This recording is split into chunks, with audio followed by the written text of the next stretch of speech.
So tonight we will show you what I have done in the past with great success and how it operates. Now, if I wanted something in this world, and who doesn't, I would formulate an act which would imply that I have it. And then in my imagination, I would simply, having performed that act, I would yield completely to this being within me to execute it. I would fall off into sleep, convinced that he heard me, that he saw my act in faith. I simply yield completely to him, having acted. It's an act of self-commission.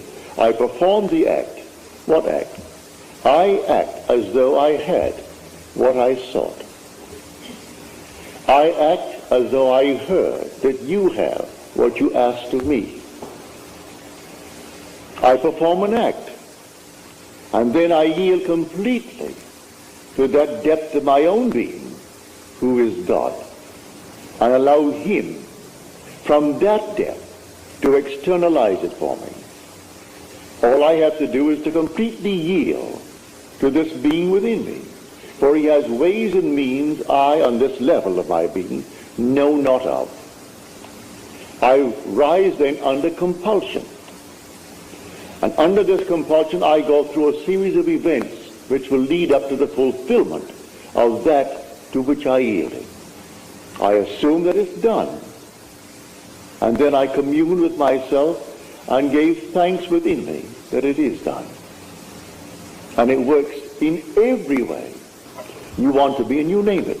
You want to be successful in the world of Caesar, in dollars and cents, nothing wrong with it. You want to be a successful doctor, successful lawyer, I don't care what it is. You want to be, well then formulate in your mind's eye what it would be like if it were true. How would you see the world if you were now the man that you would like to be? See it in your mind's eye, and then yield yourself completely to the depth of your own being. How do I do that? Simply fall asleep in the assumption. I dare to assume that I am the man that at the moment reason denies, and then fall asleep in that assumption, leaving it completely to the depth of my own being to externalize it in my world. I will wake tomorrow morning under compulsion to do certain things which I had not formulated, I hadn't determined. I'll find I'll meet the right people. I'll do this, I'll do that, I'll do the other. And it all adds up towards the externalization of my assumption. So within you is that power, within you is that wisdom to do anything that you desire in this world. So this is the faith of which I speak. How do I do it? You can sit right here. And you go to bed at night, as you're told in the 4th Psalm. Commune with your own self upon your bed and be silent. You don't commune with another, you commune with your own self. That's God. For the self of man is God. When you say, I am, that's God. There is no other God. But you don't see him now. He has become invisible. The darkest night in the world was when God became invisible. He told the story to all of us before we set forth. Then he became invisible and took up his residence in us. He became invisible. And in us, he is I am, my own wonderful human imagination. That's God. So I don't see my imagination as I see objects in space. For imagination is the reality that is causing these objects in space. So I see the fruits of its activity, but I do not see it because it is invisible. The day will come, I will see it. I have seen him. He has no beginning, no end. He is the Ancient of Days. But he's infinite love. There's nothing but love. Yet he will wait on us just as swiftly and as indifferently when the will in us is evil as when it is good. For it is he who does all things, that I kill, I make alive. I wound, I heal. I do all these things, and none can deliver out of my hand. So if the will in man is evil, he will execute it. If it is good, he will execute it, because there is no other creator. So it's entirely up to man what he imagines. What am I going to imagine? But remember, when I imagine, I must imagine and then completely yield. That is faith. You've been taught to believe you're a worm. You came out of a swamp. And then suddenly you became a tadpole. Then you became something else. And finally you find yourself a man. Forget it. You are the gods who came down from heaven and assumed the restriction, the limitation of man. This is the limit of contraction, and you assumed it. And you're going to fulfill a definite purpose in man. And while you walk the earth as man, that predetermined plan will erupt within you, and the whole thing will unfold within you, beginning with the resurrection. The resurrection did not take place in the Near East, in some little place where they're looking for it now. It takes place in man. Man is where God is buried. The Holy Sepulchre is the skull of man. It's not in the Near East. The Bethlehem that they're talking about is in the skull of man. Zion, his holy place where he dwells, that's the skull of man. And the whole drama unfolds within man. And man awakens within himself to find himself completely sealed within his skull. And he comes out like a child being born out of his own skull. And then, a few months later, comes an explosion in his skull, and that compartment that contained the Son of God, who was his will, who was his wisdom, releases the Son. You would not let my soul remain in hell, said he, in the 16th Psalm. So he brings him up, he resurrects his son, and the son is David. And David looking at the Father, and the Father for the first time knows who he is. Memory returns. And the Father, the Son was the one who revealed him to himself. So the whole drama unfolds within man, and the whole thing is contained within the skull of man. Has nothing to do with anything on the outside. They're looking in vain, all the archaeologists, and they bring back all this nonsense. You are the Lord Jesus Christ. There is nothing outside of man. The whole drama takes place within man. It has nothing to do with anything outside. You're living in a world of shadows, and the drama is within. So let us now get back to this simple approach of faith. Do you know what you want, either for yourself or for another? Construct a scene which would imply the fulfillment of your dream. Just construct it. Enter into it just as though it were true. Feel what it would feel like if it were true. And give thanks to the one who is going to execute it. It's your own being, I grant you, but he is the depth of your own being. He is the Father. You haven't yet found him, but he is the Father. And you are now on the surface of your being.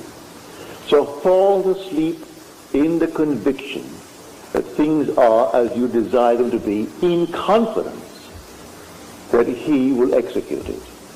I use the word he, it's yourself. But for clarity's sake, I say he, because you're not aware of him as yet. You will be one day. Everyone will be aware of that being. And because that being has one son, And that one Son is the Son of all.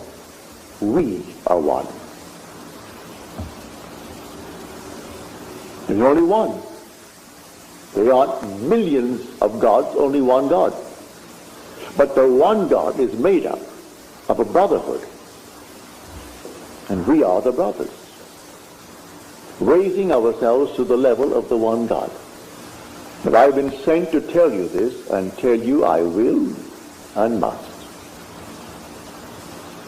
If only a few hear it, what does it matter? You hear it with conviction. Because I tell you the truth, it will last.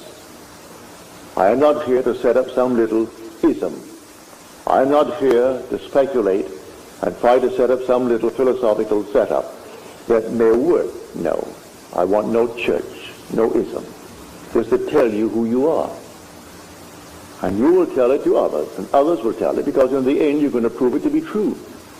You can't rub it out because it is true. All that I have told you is true. I'm not speculating. I'm not theorizing. I stood in the presence of the infinite being and his infinite love, and he embraced me. And he sent me after he embraced me. Therefore love embraced me. Therefore guided by love, we became one body. People are misled morning, noon, and night by so-called holy men. Forget it. Man comes to you telling you he's a holy person, turn around and start running.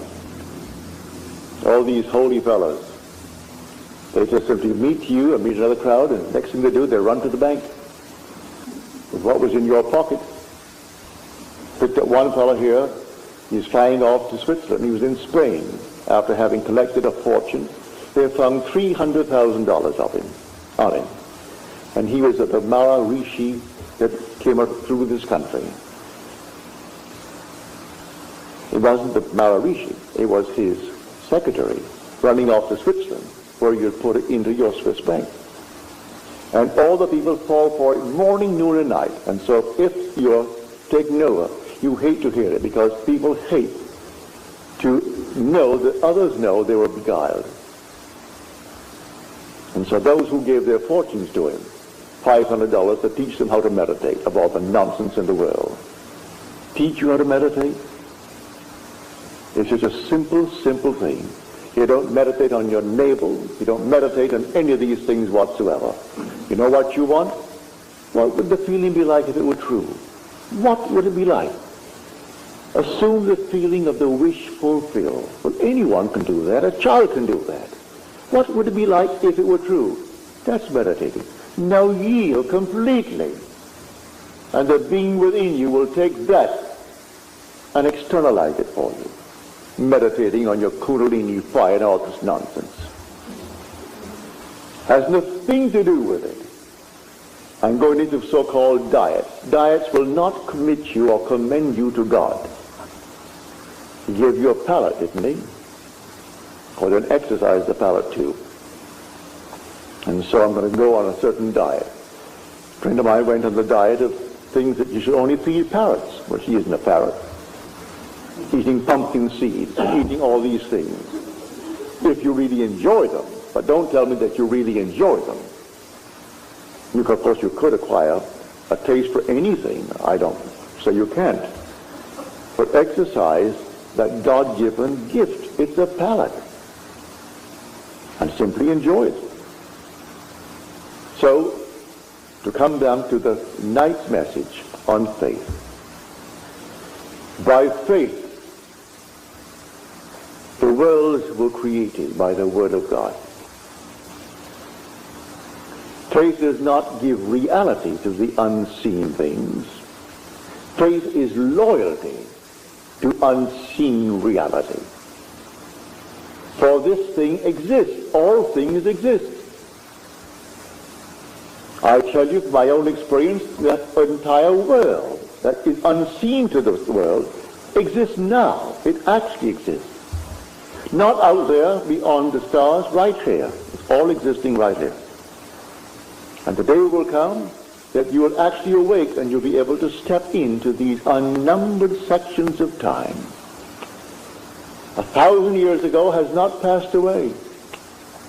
And 2,000 years from now is not something that is going to suddenly form itself. It is now.